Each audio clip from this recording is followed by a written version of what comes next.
যতগুলো ভোট পাবো ততগুলোই গাছ লাগাবো, মনোনয়ন জমা দিয়ে শপথ নিলেন দেব।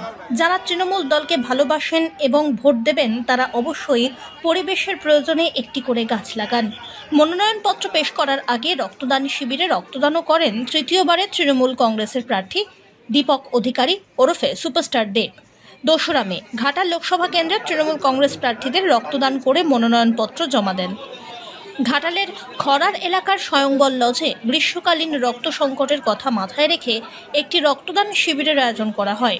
তীব্র গরমে রক্তদান করার মানসিকতা প্রায় হারিয়ে গিয়েছে, কিন্তু এই রক্তদান শিবিরে কয়েকশো মানুষের ভিড় ছিল চোখে পড়ার মতো। গ্রীষ্মকালীন রক্ত সংকটে তাই রক্তদান শিবিরের আয়োজন হয়। রক্তদান শিবিরে এসে দেব বলেন, গ্লোবাল ওয়ার্মিং অর্থাৎ বিশ্ব উষ্ণায়নের জন্য ক্রমশই বাড়ছে গরম। রক্তদানের সঙ্গে সঙ্গে গাছ লাগানোর প্রয়োজনীয়তা অত্যন্ত বেশি। উষ্ণায়ন রোধ করতে সবাইকে এগিয়ে আসতে হবে। প্রত্যেকে একটি করে গাছ লাগান, অর্থাৎ দল যতগুলি ভোট পাবে ততগুলি বৃক্ষরোপণ করার কথা বলেন তিনি।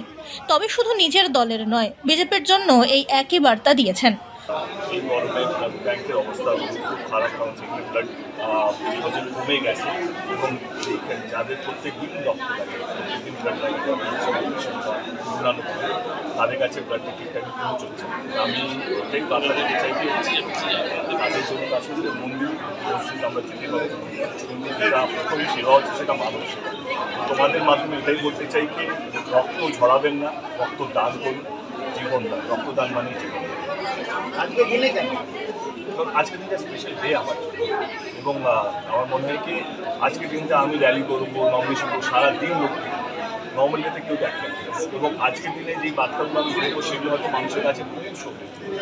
কারণ এত নিউজের মধ্যে, এত র্যালির মধ্যে পুরো বাংলা জুড়ে বা দেশগুলো হচ্ছে, যেখানে আসল নিউজটাই হারিয়ে যাচ্ছে কি সত্যি ব্যাংক বা ব্লাড ব্যাংকে ব্লাডের ডিপোজিটের সংখ্যাটা অনেকটাই কমে গেছে। বিকজ অফ গরমের যে ব্লাড ডোনেশন ক্যাম্প হচ্ছে না, ঘর থেকে একটু হচ্ছে না। কিন্তু আমার মনে হয় কি আজকের দিনটা ডেট যতক্ষণ না নমিনেশন দিচ্ছে, যেহেতু মিডিয়া আমার সঙ্গে থাকবে এবং সচেতন থাকবে, আমি আছি, খাচ্ছি, করছি, কেমনভাবে নমিনেশন দিচ্ছি তার চেয়ে বড় ইম্পর্টেন্ট জিনিস হচ্ছে এই সময় দাঁড়িয়ে ব্লাডব্যাংকের অবস্থাগুলো খারাপ, সেই বার্তাটা দেওয়া। এই সুযোগটাকে ঠিক ইউজ করলাম, তাহলে নর্মাল ডেতে এটা নিউজ হবে না। কারণ আজকে নমিনেশন নিয়ে প্রত্যেকটা দিকে যে নিউজ পিছনে পিছনে থাকে, র্যালি কভার করে, নমিনেশন ধরে আছে সেটা, দেব আজকে কী খাচ্ছে, কোন মন্দিরে গেছে, কালী ঠাকুরের ভক্ত, রাম ঠাকুরের ভক্ত, কোন ঠাকুরের ভক্ত, এগুলো ম্যাটার করে।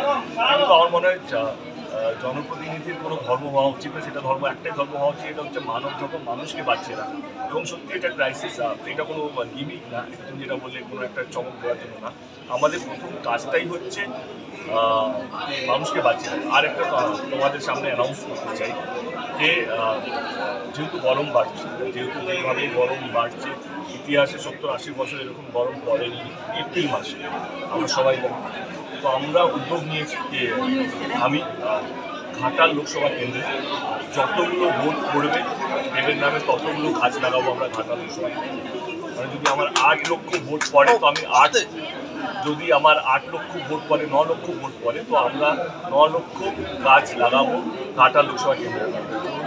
এই গরমটা, যে চাপটা আমরা বাড়ছি, কারণ গ্লোবাল ওয়ার্মিংয়ের জন্য গাছ কাটা হচ্ছে, হচ্ছে। তো আমার কোথাও যেন মনে হয় কি আমার দায়িত্বর মধ্যে পড়ে। তো আমি বলবো যে যতগুলো ভোট করবে ততগুলো আমরা গাছ লাগাবো।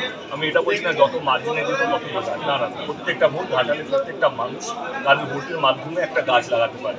তো সেই জায়গা থেকে যতগুলো ভোট করবে ততগুলো আমি গাছ লাগাবো। অ্যাটলিস্ট এই গরমের থেকে মুক্তির জন্য আমাদের চিন্তাভাবনা করতে হবে, এবং এই চিন্তাভাবনাটা আমার কোথাও যেন মনে হয় নেতাদের হাতে, যারা ডিসিশন মেকিং, যারা পার্লামেন্টে বসে ডিসাইড করে যে কীভাবে গ্লোবাল ওয়ার্মিংকে আমরা ট্যাকেল করবো, কীভাবে আমরা এই গরমে কীভাবে মানুষকে বাঁচিয়ে রাখতে পারবো। আমার মনে হয় সিম্পল হয় সেটা হচ্ছে গাছ লাগা, এবং শুধু ব্লাড নয়, আজকে ব্লাড ডোনেট করিনি, আজকে আমার মনে হয় এইটাও খুব ইম্পর্টেন্ট। আমি তোমাদের চ্যানেলের মাধ্যমে বলবো যে এটা সরানো, কারণ কোথাও যেন মনে হয় কি সবারই এই দায়িত্ব নেওয়া উচিত।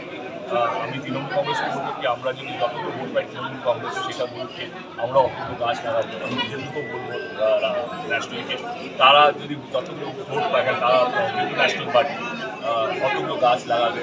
আমরা এই প্রতিশ্রুতিটা আমরা রাখতেই পারি, এটা কোনো ওই প্রতিশ্রুতি নয় যে ভোট দিয়ে চলে। আমার মনে হয় এইটা যে কোনো জনপ্রতিনিধি এই প্রমিসগুলো করতে পারে। মনোনয়নপত্র জমা দিয়েছেন, তাই সংবাদ মাধ্যম তার সঙ্গে থাকবে। এই কারণে বিশেষ দিনটি তিনি রক্তদানের জন্যই বেছে নিয়েছেন। তিনি বলেন, সংবাদ মাধ্যমের বার্তা সকলের কাছে পৌঁছে যাক, মানুষ সবাই মহৎ সেবাতে ব্রতী হন। একই সঙ্গে অবশ্য গাছ লাগানোর প্রয়োজনীয়তার কথাও তুলে ধরেছেন সুপারস্টার তথা তৃণমূল সাংসদ পদপ্রার্থী দীপক অধিকারী ওরফে দেব।